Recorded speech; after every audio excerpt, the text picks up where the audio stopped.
Hello ladies and gentlemen, and welcome to Game 2 in the final of the Alienware challenge between Mouse HasuObs, the winner of Game 1. Here's the red Protoss in the lower left starting position of Cell Naga Caverns versus MYM SaSe, the pinkish Protoss here in the upper right, who showcased such beautiful and indeed aggressive blink skills in all his previous games in the Alienware challenge versus Jimpo and again versus HasuObs in last game. It was not enough though. Let's see what he can make happen this time. We saw beautiful Dark Templar usage, maybe we'll go for that again, and I have no doubt that we will see deviations very quickly from these players. This is a mirror matchup, but these are in no way similar players. I believe they all come from both come from a Warcraft 3 background, but SaSe is perhaps the most acknowledged one in that regard, having lived, played, competed and trained in China back in the Warcraft 3 days, and that does say something. And I know he's already gotten many new fans here through G Division TV and the Alienware challenge, simply because of the way he plays, uses blink and uses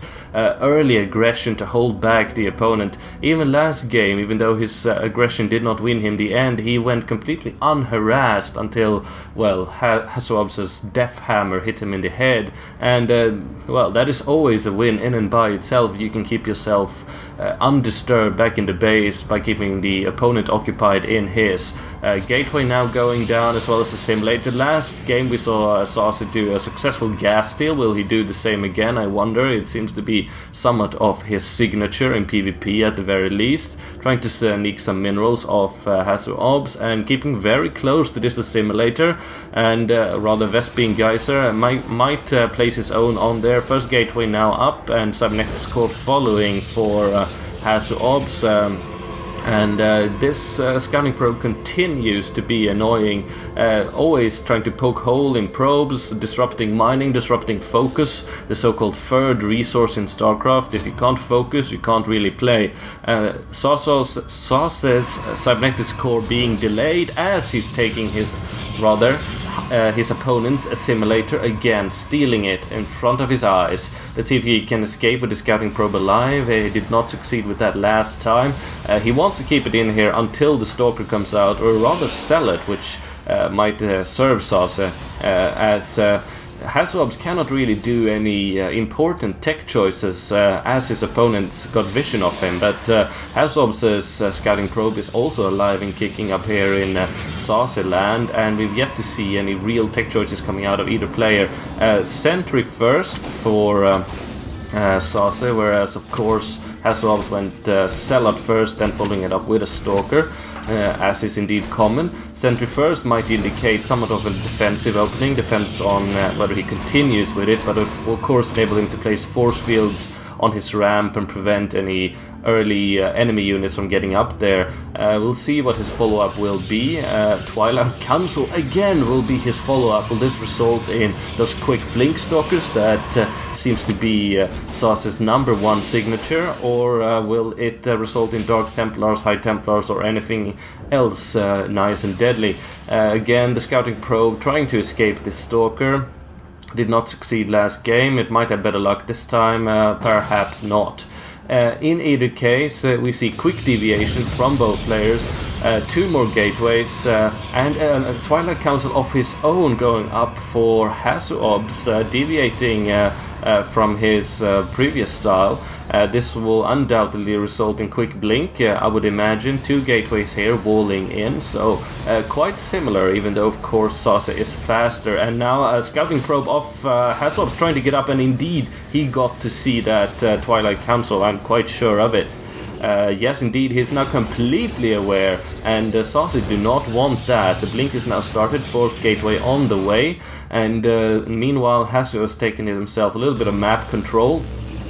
He only got 3 gates of his own, and upgrading blink as well. Seems like he would try to counter the aggression of SaSe with some of his own, shaping him up with some of his own medicine.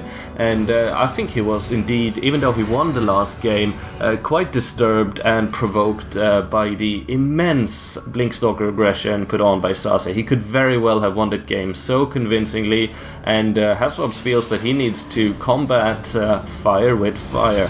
SaSe now placing a forward warp-in pylon here, trying to get up the ramp, will be able to see all the free gateways and the Stalker count, and still alive, only now going down. And SaSe, meanwhile, will be able to put on a siege here quite early in the game, and he's got a superior Stalker count and superior blink skills. They're going for Forge now up in his own base, and his sentry's getting sniped. SaSe is losing his sentry. That is a very, very severe loss this early in the game, and now the blink stalkers of HasuObs is giving chase to the stalkers of SaSe, and this siege, this amounted to nothing, and SaSe will now lose his forward pylons, so he loses the first engagement. The game is far from over, but it has taken a very quick and different turn than last game. Maybe SaSe will go for an expansion or try to hold up the aggression.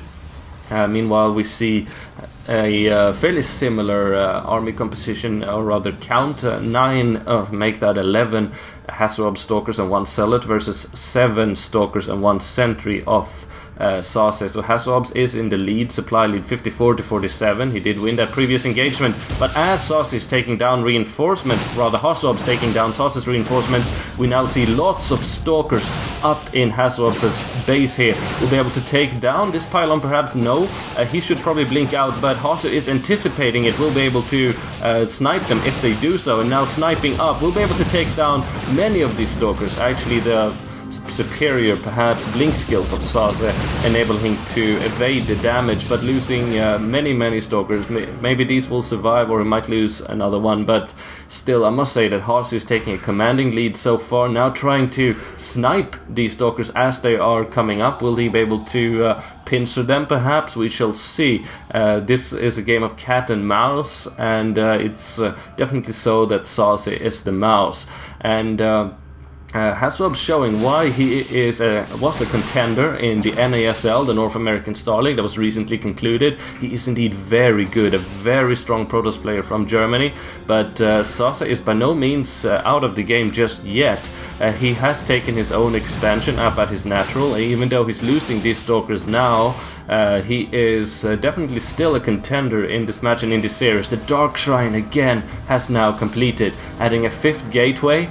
And where will these Templars arrive? The Templars can always turn the tide of battle. They almost did so in the last game, and I do appreciate this. But this Nexus is very, well, it's about to die. It's very much undefended. There's 1 Dark Templar out, and no observer out there for HasuObs just yet. He will be able to take down this Nexus, but meanwhile we have 3 Dark Templars have been snuck up here, and this is again what I'm talking about, the constant ace in the hole. Sure, HasuObs is now getting harassed. He did not anticipate this. He has not gone for any robotic facility. In these Dark Templars we're able to completely shred the main base of HasuObs. This is now all in as it gets. Hasu is sniping the Dark Shrine first and foremost. He needs to take out SaSe's base before SaSe can do the same to him. SaSe is now taking down the Forge and will dismantle his building expansion as well. But HasuObs' forces are up in SaSe's business now. This is a base raid situation if I ever saw one. But Dark Templars are so deadly. They're racking up kills very quickly indeed. And sure, these stalkers have blink. They can take a bit of damage, but these Dark Templars, they are completely uncountered. And we'll just have to see who can come out on top. But HasuObs has no defense, and these photon cannons will be able to be sniped down. Will they be able to take down this Nexus? I can't see how they wouldn't. HasuObs has actually chosen to retreat. He is retreating his forces, and SaSe still got his probes and Nexus up and mining. SaSe has taken a lead in this battle and might be able to take down this building Nexus. That would definitely put him in a winning position. The robotic facility now being warped in, but HasuObs concedes. GG and well played. Outsmarted by superior Dark Templar play. The constant ace in the hole. So now it's 1-1. SaSe and HasuObs are tied in the Alienware Challenge and will proceed to Game 3. GG and stay tuned.